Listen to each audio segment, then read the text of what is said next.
The scent of grilled short rib and good whiskey filled the private room, but beneath it lingered something raw and desperate. Amara pressed her swollen breast against the lips of the man who demanded the impossible, tears streaming down her face as the most feared crime boss in Los Angeles' Koreatown took what he needed to survive. Min-soo Kang's dark eyes locked with hers, fever-bright and stripped of all the power he wielded, and in that moment of shameful intimacy, something ancient and unstoppable awakened between them. The debt was her father's. The humiliation was hers. But the obsession that ignited in his chest as her warmth flooded him, that would consume them both. Welcome, besties. Please like, share, subscribe, and tell me where you're watching from. This is a story you won't forget. 3 days earlier, Amara had been a different woman. She'd walked through the crumbling streets of South LA with her head high despite the holes in her shoes, her curvy figure wrapped in a coat 2 sizes too big, her natural black curls catching the dim streetlights. She worked double shifts at the diner, came home to the one-room apartment she shared with her infant daughter, and pretended the collection notices taped to her door didn't exist. Her father had gambled away everything before disappearing into the wind, leaving her with debts she'd never agreed to and threats she couldn't escape. The men came on a Tuesday night. 3 of them, dressed in dark suits that cost more than her yearly rent, their faces impassive as they pushed into her apartment without asking. The tallest one, with silver threaded through his black hair, looked around the shabby room with something like pity before his eyes settled on the bassinet in the corner. Amara Jackson, he said, not a question but a statement. Your father owes the Kong family $300,000. He's gone. That makes you responsible. Her blood turned to ice. $300,000. She didn't have $300. I don't have his money, she whispered, instinctively moving between them and her sleeping daughter. I don't know where he is. I can't pay what I don't have. The man studied her for a long moment, his gaze clinical as it traveled over her postpartum body, the fullness of her breasts straining against her thin shirt, the exhaustion etched into her young face. She was 23 and looked both older and younger at once. Mr. Kong is dying, he said finally. Cancer. The doctors give him weeks. He's refused treatment, refused everything except one request. Amara's hands trembled as she wrapped her arms around herself. What request? He read somewhere that human breast milk can boost the immune system, strengthen the body. The man's voice was carefully neutral. He wants a wet nurse. Someone young, healthy, producing. You provide the service for 2 months. The debt is forgiven. You refuse, we take other collateral. His eyes flicked toward the bassinet again, and Amara's world tilted sideways. They wouldn't. They couldn't. But she saw the truth in his cold expression. These men didn't make idle threats. I'll do it, she heard herself say. Just leave my daughter alone. Please. The next morning, she was driven in a black car with tinted windows to an estate that looked like something from a movie, tucked in the hills above the city. Iron gates, manicured gardens, security cameras everywhere. The mansion rose like a monument to wealth and power, all stone and glass and old money. Inside, everything was dark wood and leather, artwork that belonged in museums, silence so thick it pressed against her ears. They led her to the 3rd floor, to a suite of rooms that smelled of sickness and cedar and clove cologne. And there, propped against silk pillows in a massive bed, was Min-soo Kang. He was 60 years old but looked younger, his salt and pepper black hair still thick, his features sharp and angular despite the gauntness of illness. Even dying, he radiated authority. His dark eyes tracked her as she entered, assessing her the way a predator sizes up prey. You're the girl, he said, his voice rough but strong. The one with the father who thinks he can steal from me and live. Amara forced herself to meet his gaze. I'm here to pay his debt. That's all. Strip from the waist up, he ordered, no inflection in his tone. Let me see what I'm getting. Her face burned with humiliation, but she thought of her daughter asleep in a stranger's care, the promise that she'd be returned unharmed if Amara complied. With shaking hands, she pulled off her shirt and bra, standing before him in the morning light that streamed through the windows. Her breasts were heavy with milk, her body still soft from pregnancy, stretch marks tracing pale lines across her rich brown skin. Minsu's expression didn't change, but something flickered in his eyes. Not lust exactly. Something more complicated. "You're beautiful," he said quietly. "That will make this easier." He gestured her closer, and she approached the bed on numb feet. Up close, she could see the fine tremor in his hands, the fever-bright gleam in his eyes, the way pain tightened his jaw. He was dying and he knew it, and he demanded this final degradation because he had nothing left to lose. "I've never done this with anyone but my daughter," she whispered as she lowered herself to sit on the edge of the bed. "I don't know how to." "Figure it out," he said, but his voice had softened slightly. "And Jackson? I'm not a monster. I'll make this as painless as possible." He wasn't gentle, exactly, but he wasn't cruel either. He positioned her until she straddled his lap, her breast level with his mouth, his hands steadying her hips with surprising strength for a dying man. When his lips closed around her nipple and he began to draw, Amara closed her eyes against the tears that spilled down her cheeks. This was wrong on every level, degrading, and bizarre, and desperately sad. But as the minutes passed and his body relaxed against hers, as warmth spread between them in the quiet room, she felt something shift. He pulled away after several minutes, his breathing labored but steadier. "Tomorrow," he said, not meeting her eyes. "Same time. Bring the child if you need to. I'll have a nursery prepared." And so began the strangest 2 months of Amara's life. Every morning, she was driven to the estate, her daughter bundled in her arms. A nurse would take the baby to a beautifully appointed nursery while Amara climbed the stairs to Minsu's room. They developed a routine. She would undress, settle onto the bed beside him, and feed him as if he were an infant himself. At first, neither spoke. The silence was heavy with shame and resentment and the peculiar intimacy of the act. But slowly, things changed. He began asking questions. Where had she grown up? What were her dreams before her father destroyed them? Why had she named her daughter Luna? She answered in monosyllables at first, defensive and wary.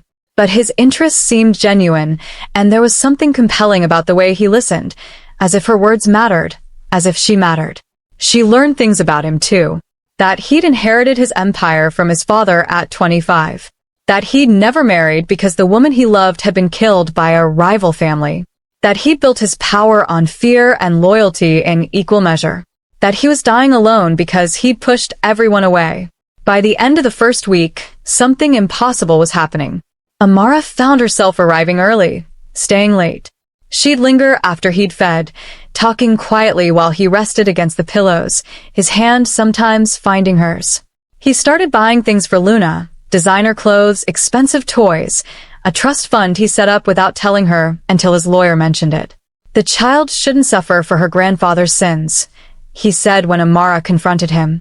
"Let me do this." She started to see past the monster everyone else feared. Minsu was brutal in business, yes. He'd ordered men killed, destroyed rivals, built an empire on blood. But with her, he was different. Tender almost. Protective. He'd have his men investigate every person who came near her. When a grocery store clerk made her uncomfortable with his staring, the man was fired the next day. When her landlord tried to raise her rent, Minsu bought the building and reduced it to nothing. "Why do you care?" she asked him one morning as she buttoned her shirt after feeding him. "I'm just paying a debt." He caught her wrist, his grip weak but insistent. "You stopped being just a debt the moment you cried the first time you fed me. I saw your strength, your sacrifice, everything you are for that baby. That's not nothing, Jagia. That's everything." Her heart stuttered at the endearment, at the raw honesty in his voice. This couldn't be happening. She couldn't be developing feelings for a dying crime boss 37 years her senior. It was insane. Impossible. But every morning she woke excited to see him. Every evening she left reluctantly. Every night she dreamed of his hands on her skin. The end of the second week brought a turning point. Minsu's doctor visited, ran tests, examined him thoroughly. When he emerged from the bedroom, his expression was stunned. "I don't understand it," he told Minsu's second-in-command. The cancer is in remission. His blood work is the best it's been in 6 months. Whatever he's doing, it's working. Amara heard this from the nursery where she was feeding Luna. Her hands stilled on the bottle, her mind racing. It was working. He was getting better, which meant soon he wouldn't need her anymore. The debt would be paid, and she'd return to her shabby apartment and her double shifts, and Min-soo Kong would be a bizarre memory she'd never be able to explain to anyone. The thought made her chest ache with unexpected loss. That night, Min-soo requested she stay for dinner. Not in his bedroom, but in the formal dining room, a massive space with a table that could seat 20. It was just the two of them at one end, candles flickering between them, wine she barely touched because she was still nursing. He'd had his chef prepare her favorite foods, somehow knowing she loved Korean cooking, that she dreamed of traveling to Seoul someday. "You've given me my life back," he said over dessert, his dark eyes intense on her face. "The doctors don't understand it, but I do. You fed me strength, hope, something to live for." Amara's throat tightened. "I'm glad you're better. I truly am. But you'll be happy when this is over," he said, not a question. "When you can return to your life." She couldn't lie convincingly enough, so she said nothing, pushing a bowl of sweet rice cake dessert around her plate. Min-soo leaned forward, and in the candlelight, he looked younger, more vital than he had in weeks. "What if I don't want it to be over?" Her pulse jumped. "What do you mean?" "I mean I've spent 2 months getting to know you, Amara Jackson. Watching you mother your daughter with such fierce love. Seeing your strength in the face of impossible circumstances. Learning that you're brilliant and funny and kind despite everything life has thrown at you." He paused, something vulnerable crossing his features. "I mean, I'm falling in love with you, and I don't give a damn about the age difference or what anyone thinks." The room spun. "You can't," she whispered. "I'm nobody. You're. I'm a dying old man. You've shown more compassion than I deserve," he cut in. "But I'm also a man who knows what he wants. And I want you. In my life. In my bed. By my side. Not as a debt or an obligation. As my woman." "Min-soo, tell me you don't feel it too," he challenged, rising from his chair to round the table toward her. "Tell me these weeks have meant nothing. That you don't think about me when you're home alone. That you don't wonder what it would be like between us." She couldn't tell him that because it would be a lie.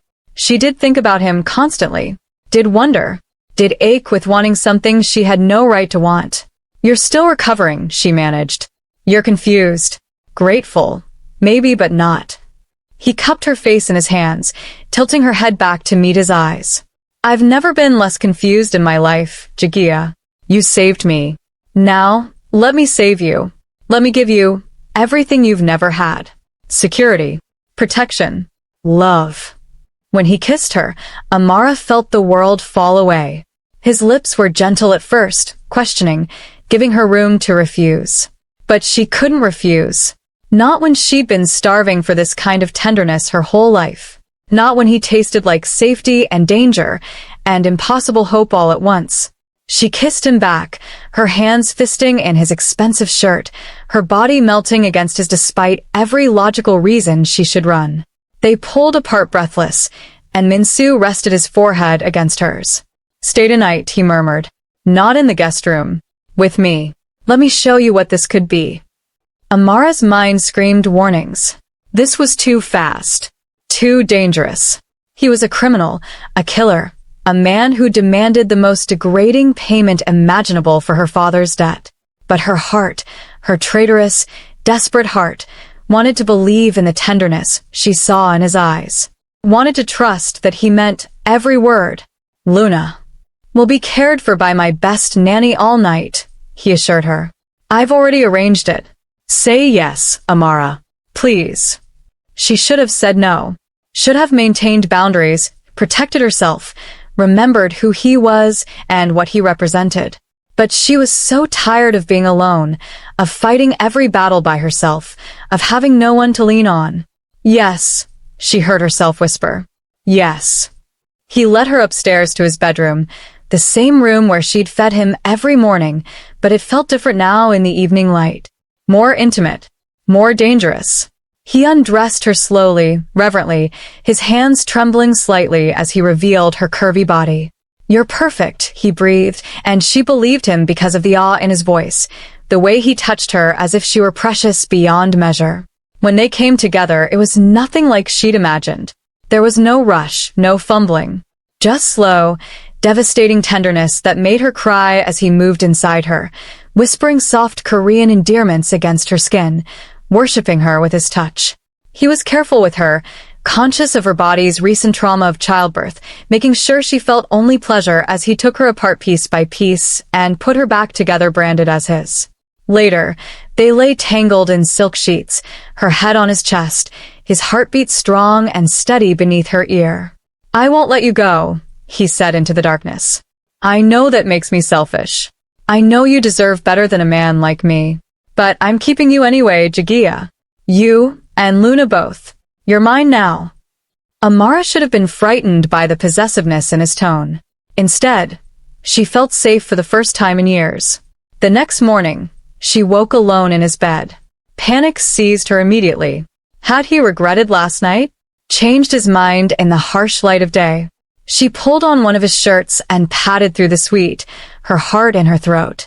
She found him in the sitting room, Luna in his arms, a bottle in one hand as he fed her daughter with surprising confidence. "She was fussing," he explained when he saw Amara in the doorway. "I told the nanny I'd handle it. Hope that's all right." The sight of this powerful, dangerous man cradling her baby with such gentleness broke something open in Amara's chest. She crossed to them, kneeling beside his chair, her hand on his knee. "More than all right," she managed through the lump in her throat. He smiled down at her, and it transformed his face. Made him look years younger. "Good. Because I meant what I said last night. You're staying. Both of you. I'll have your things moved in today." "Minsu. No arguments, Jagia. I'm dying, remember? The doctor says I have months now instead of weeks, but that's still not enough time. I won't waste a moment of what's left without you beside me." Amara wanted to protest the high-handedness of it all. She barely knew him outside of their strange arrangement. Moving in together, becoming a family, it was all happening too fast. But looking at him holding Luna, seeing the hope in his eyes, she couldn't bring herself to refuse. "Okay," she whispered. "We'll stay." His relief was palpable. "You won't regret this. I swear it." The following days passed in a blur of adjustment. Her few belongings arrived from her apartment, looking shabby and out of place in the opulent guest suite Minsu converted into a nursery. He hired a team of nannies and nurses for Luna, insisting Amara needed help, needed rest, needed to be cared for after sacrificing so much for her daughter. He bought her new clothes, a whole wardrobe of beautiful things in her size, never once making her feel ashamed of her curves. He introduced her to his household staff as his companion, making it clear she was to be treated with respect. But not everything was easy. Amara struggled with the guilt of falling for the man who demanded such a degrading payment. She struggled with the vast gulf between their worlds. When Minsu's associates came to the house for meetings, she saw the barely concealed shock on their faces when he introduced her as his woman. Some looked at her with pity, others with contempt. A few with unmistakable interest that made Minsu's jaw tighten dangerously. One afternoon, she overheard two of his men talking in the hallway. "It's the tits," one said crudely. "He's addicted. Once he's fully recovered, he'll dump her and move on to the next conquest. Give it a month," the other agreed. "She's pretty enough, but she's not his class. Not his world. He'll get bored." Amara fled to the nursery, their words cutting deeper than they should. Maybe they were right. Maybe this was just novelty for Minsu, a distraction from his mortality. Once he was healthy again, once he remembered who he was and what he commanded, he'd see her for what she really was, a poor girl with nothing to offer but her body. She was feeding Luna when Minsu found her, her tears dripping onto her daughter's blanket. "What happened?" he demanded, crossing to her immediately. "Who hurt you?" "Nobody," she lied, wiping at her face. "I'm fine." He knelt before her, his hands gentle on her knees. "Jagia, I can see you're not fine. Talk to me." The words spilled out before she could stop them. What she'd overheard. Her fears. Her certainty that she didn't belong in his world. That eventually, he'd see it too. Min-soo's expression darkened with each word, his jaw clenching with barely controlled fury. "Who said these things?" he asked, his voice deadly quiet. "Names, Amara." She shook her head, frightened by the violence she saw in his eyes. "It doesn't matter. It matters to me," he cut in. "No one disrespects you. No one makes you doubt your place here. Give me names, or I'll fire every man in this house until I find the guilty ones." Reluctantly, she told him. Within an hour, both men were gone. Not just fired, but banished from the family entirely. Min-soo made an example of them, gathering the entire household staff to make one thing crystal clear. "Amara Jackson is under my protection," he announced, his arm around her waist, holding her against his side. "She is to be treated with the same respect you show me. Anyone who questions her place here, who speaks ill of her, who so much as looks at her wrong, will answer to me personally. And trust me, you don't want that." The message was received. After that, the whispers stopped, or at least became more discreet. But Amara couldn't shake her insecurity. She didn't understand this world of power and violence. Didn't know how to navigate the complex politics of a crime family. Every day, she felt more out of her depth, more certain that loving Min-soo Kang was a mistake that would destroy her. The crisis came 3 weeks after she'd moved in. Min-soo had a charity gala to attend, some society event for children's cancer research. He insisted Amara accompany him, had a designer dress delivered, a team to do her hair and makeup. She looked beautiful in the mirror, but she felt like an imposter. These weren't her people. This wasn't her life. At the gala, held in a glittering ballroom filled with the city's elite, Amara clung to Min-soo's arm, acutely aware of the stares. She was younger than most of the women there by decades, Kavya less polished. She heard the whispers, saw the judgment in their eyes. Min-soo's latest conquest. A gold digger. The wet nurse who'd spread her legs for a better life. She endured it until she couldn't anymore. Murmuring an excuse about the restroom, she escaped to the balcony, gulping the cold night air, fighting back tears. She was about to go back inside when a voice stopped her. "You must be Min-soo's new pet." Amara turned to find a man leaning against the balcony railing, a glass of scotch in his hand. He was handsome in a cold way, probably late 40s, with calculating eyes. "I'm sorry." "Don't be," he said, moving closer. "It's not an insult. Min-soo has impeccable taste. I'm Victor Cho. I run the South Side operations." She recognized the name. One of Min-soo's rivals, barely civil enemies who maintained a tense peace. "I should get back inside," she said, trying to edge past him. He blocked her path, not threateningly, but deliberately. "What's your hurry? I just want to talk. Get to know the woman who's captured the great Min-soo Kang's attention."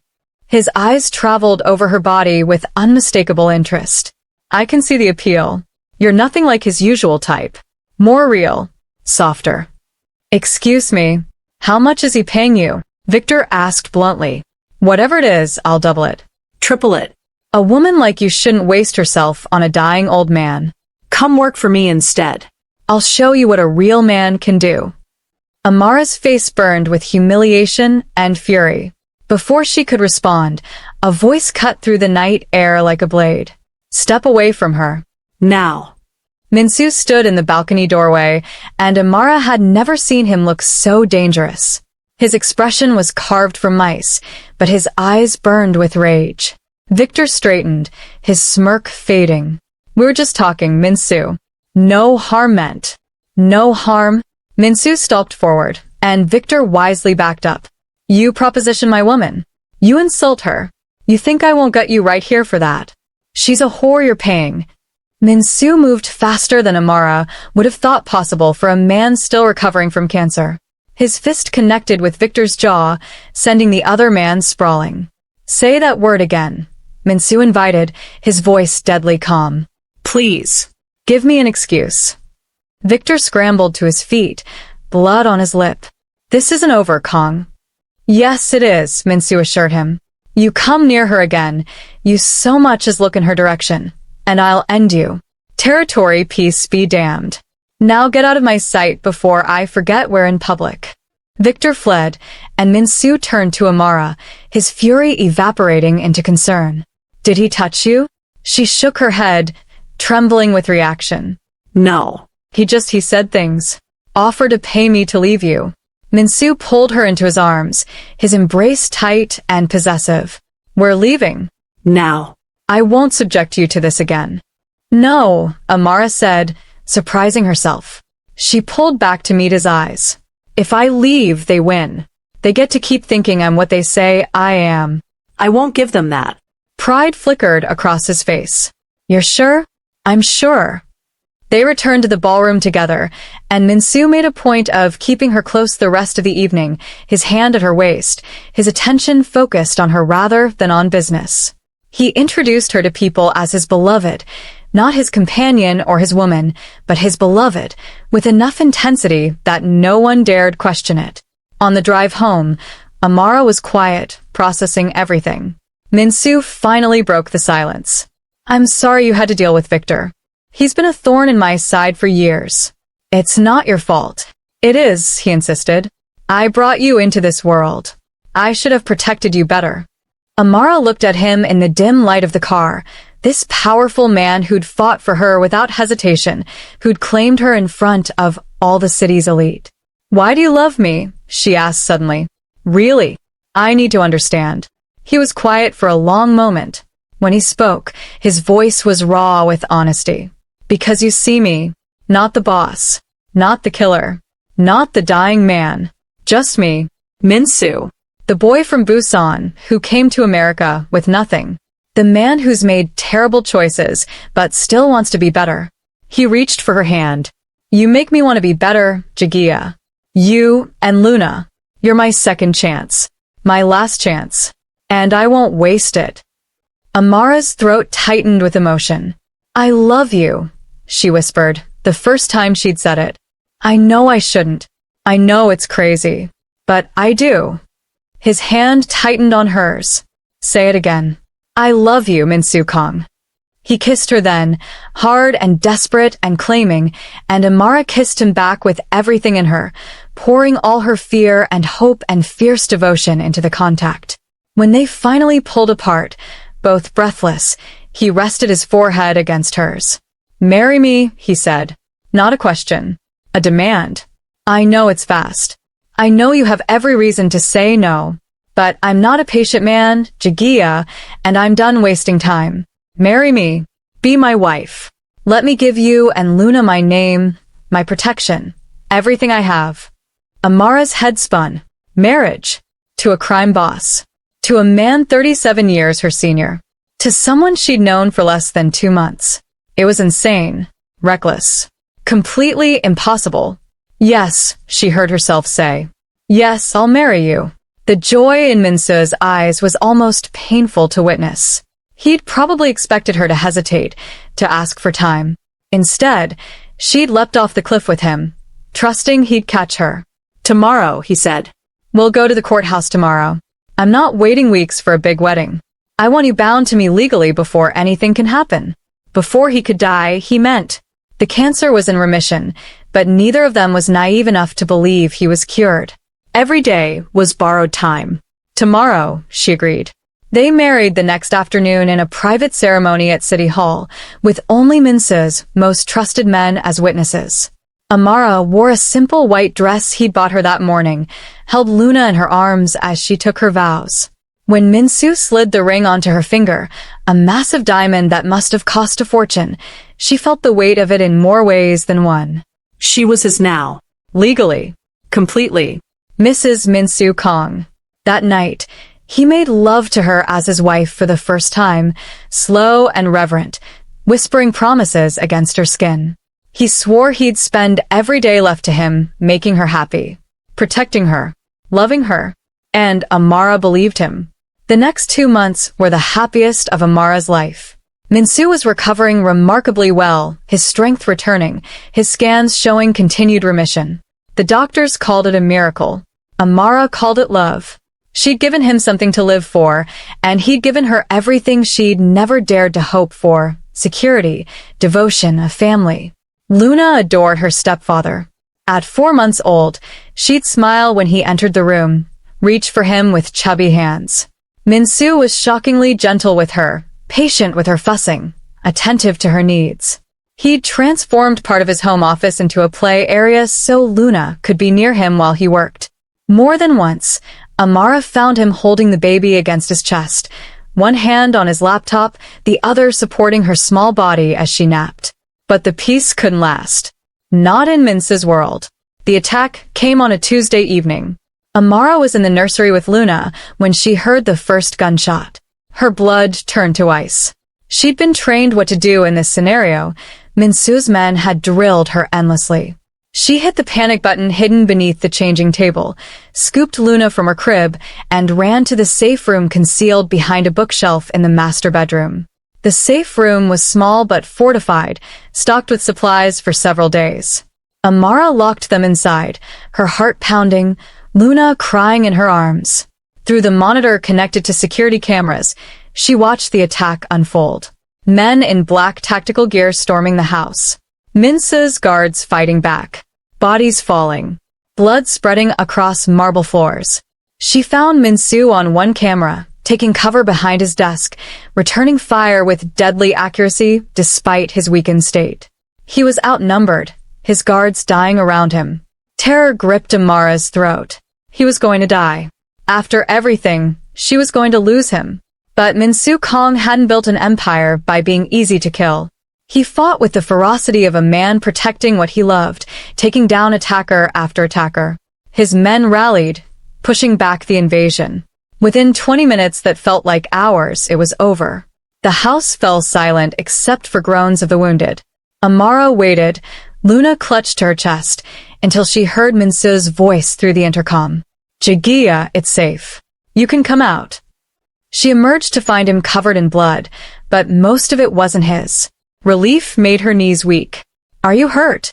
"Superficial," he dismissed, crossing to pull her into his arms, careful of Luna between them. "I'm fine. You're safe. That's all that matters." "Who is it?" she asked, though she already suspected. "Victor Cho," Min-soo confirmed, his voice hard. "He thought he could use you and Luna as leverage. Steal my family to break me." His arms tightened. He was wrong. "I burned his operations to the ground tonight. His men are dead or running. He's next." Amara should have been horrified by the violence in his tone, the promise of brutal retribution. Instead, she felt fiercely glad. Victor had threatened her daughter, had tried to destroy the happiness she'd found. She hoped Min-soo made him suffer. 2 days later, Victor Cho's body was found in the harbor, tortured before death. The message was clear to every family in the city. Min-soo Kong protected what was his with absolute brutality. No one would threaten his wife and child again. But the attack had consequences Amara didn't anticipate. Min-soo became obsessively protective, almost paranoid. He hired more guards, installed more security, rarely let Amara or Luna out of his sight. When she wanted to take Luna to the park, he insisted on a full security detail. When she wanted to visit her old friend from the diner, he had the woman investigated first. "You're suffocating me," Amara finally snapped 3 weeks after the attack. "I can't live in a cage, Min-soo.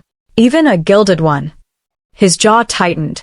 "I'm keeping you safe." "You're keeping me prisoner," she corrected. "I know you're scared. I am too. But I can't live like this, waiting for the next attack, never having a moment of normalcy."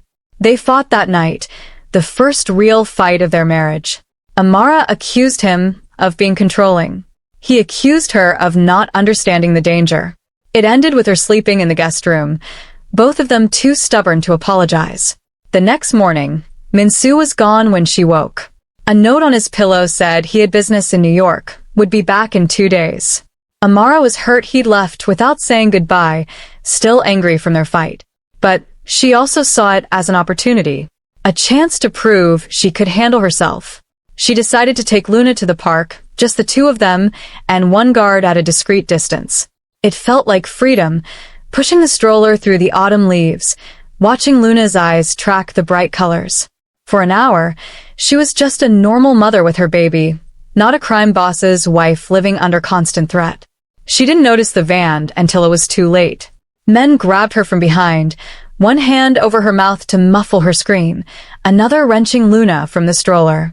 The guard tried to intervene, but they shot him, efficient and cold. Within seconds, Amara and Luna were in the van, doors slamming shut, tires screeching as they sped away. Terror like she'd never known consumed Amara as rough hands bound her wrists, shoved a hood over her head.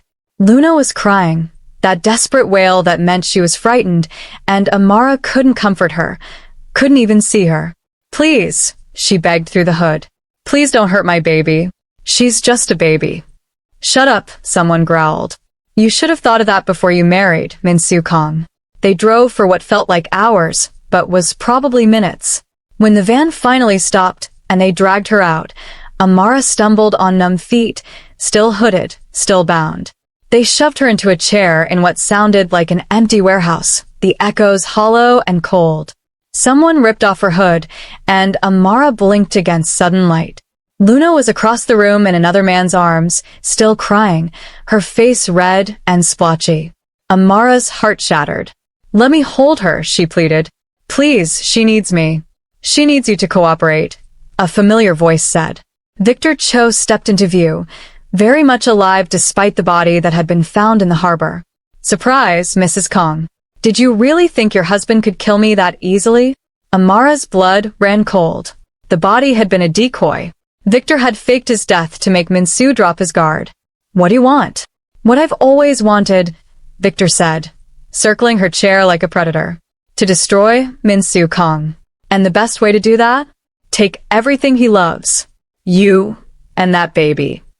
"He'll kill you for this," Amara said with more confidence than she felt. "He'll burn the world down to find us." Victor smiled, cold and cruel. "I'm counting on it. He'll come rushing in to save you, blinded by love, and walk right into my trap. I'll kill him in front of you, then decide what to do with his pretty wife." Luna's cries intensified, and Amara's maternal instincts overrode her fear. "She's hungry. She needs to be fed." "Please let me feed her." Victor considered, then gestured for his man to bring the baby over. He cut Amara's wrist bindings, and she immediately gathered Luna to her chest, pulling up her shirt to nurse. The familiar act soothed them both, Luna's cries quieting as she latched on, Amara's racing heart slowing fractionally as she held her daughter close. "Touching," Victor said mockingly. "The devoted mother. Does Min-soo know you fed him the same way? Did you tell him about the agreement?" Amara's shame burned hot. "He knows everything. And he married you anyway," Victor marveled. "True love, I suppose. Or incredible stupidity." He checked his watch. "He should be getting my message about now. The photo of you and the baby. The address. The ultimatum. Come alone, or I start cutting pieces off his wife." Terror spiked through Amara again. "He won't come alone. He's not an idiot." "Then you better hope he loves you enough to risk it," Victor said. "Because if I see even one of his men, I'll put a bullet in your daughter's head." The next 3 hours were the longest of Amara's life. She held Luna, rocked her, whispered desperate prayers she wasn't sure anyone heard. She thought about Min-soo receiving that message in New York, the fury and fear he must be feeling. She thought about their fight, the stupid argument that seemed so petty now. She thought about all the things she'd never get to say if this was the end. When the warehouse door finally opened, Amara's heart stopped. Min-soo walked in alone, unarmed as far as she could see, his hands raised. But his face was a mask of cold rage that made Victor's men step back instinctively. "I'm here," Min-soo said, his voice deadly quiet. "Let them go." Victor laughed, his gun trained on Min-soo's chest. "You really thought I'd honor that? You really came alone, like some lovesick fool?" "I came because you have my family," Min-soo said. His eyes found Amara's across the warehouse, and the love in them was so intense it hurt to witness. "And I'll do anything to keep them safe. Even die?" Victor asked. "Especially die." Victor's finger tightened on the trigger, and Amara screamed, "No." Luna jerked in her arms, crying again. But the gunshot never came. Instead, the warehouse exploded into chaos. Men in tactical gear crashed through every entrance, federal agents with FBI emblazoned across their vests, weapons drawn. Victor's men tried to fight back, but they were outnumbered and outgunned. Within seconds, it was over. Min-soo crossed to Amara, pulling her and Luna into his arms. "I've got you," he murmured against her hair. "I've got you both. You're safe now." "You brought the FBI?" Amara asked in disbelief. "I brought everyone," he corrected. "Federal agents. Local police. My own men in case it went south. You think I'd risk you both on honor among thieves?" He pulled back to look at her, his hands framing her face. "I'm a monster in many ways, Jagia. But I'm not stupid, and I protect what's mine." Later, after giving statements, after Victor and his men were hauled away in handcuffs, after Luna was checked by paramedics and declared unharmed, Min-soo drove them home in silence. Amara could feel tension radiating from him, knew they had things to say to each other. In their bedroom, after Luna was settled with the nanny, they finally spoke. "I'm sorry," Amara said first, "for going to the park, for not taking the threat seriously, for putting Luna in danger." "Stop," Min-soo cut in, his voice raw. "This wasn't your fault. It was mine. I left you after a fight. I wasn't there to protect you. That's on me." "We both made mistakes," Amara said. She crossed to him, taking his hands. "But we're okay. We're all okay." He pulled her against him, his embrace almost crushing. "I can't lose you," he breathed. "I survived cancer, survived wars, survived everything. But I wouldn't survive losing you. Either of you." Amara held him just as tightly, feeling his heart race against hers. "You're not going to lose us. We're here. We're yours. Forever." That night, they made love with desperate intensity, reaffirming their connection, their commitment, their love that had survived impossible odds. And afterward, wrapped in his arms, Amara finally felt the fear drain away. They were safe. They were together, and nothing would tear them apart again. The months that followed brought profound changes. Victor's arrest triggered a domino effect through the city's underworld. Families aligned with him fell apart. Power shifted, and Min-soo, seeing an opportunity, began the process he'd been contemplating since marrying Amara, going legitimate.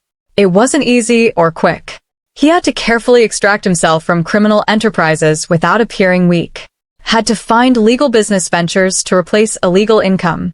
Had to make deals with federal prosecutors in exchange for information on other families. But slowly, systematically, he transformed the Kong Empire from a crime syndicate into a legitimate business conglomerate. Why? Amara asked him one evening as he explained the latest acquisition, a chain of high-end restaurants. "Why give up everything you built?" He looked up from his papers, his dark eyes intense. "Because I want Luna to be proud of her father. Because I want any other children we have to grow up without looking over their shoulders. Because you deserve a husband who isn't constantly in danger of arrest or assassination." He reached for her hand. "Because I love you more than I love power, Jagia. And I want a life with you that doesn't end in blood." Amara's throat tightened with emotion. She crossed to him, settling in his lap. "I'm pregnant," she said quietly. 6 weeks. "I found out this morning." Min-soo went very still. Then his hand splayed across her still flat stomach, wonder and joy transforming his face. "Another baby?" "Another baby," she confirmed. "Are you happy?" He kissed her with such tenderness it made her ache. "I'm everything, Jagia." Happy. Terrified. Grateful. "I never thought I'd have this. A family. A future. You've given me more than I deserved." "You've given me everything," she countered. "Safety. Love. A home. You've changed my entire life, Min-soo." 6 months later, Amara gave birth to a son they named Marcus, after her father, a gesture of forgiveness that made Min-soo love her even more. The baby was healthy and loud, demanding attention from the moment he arrived. Luna, now over a year old, was fascinated by her baby brother, always wanting to touch him gently, to help feed him, to be involved.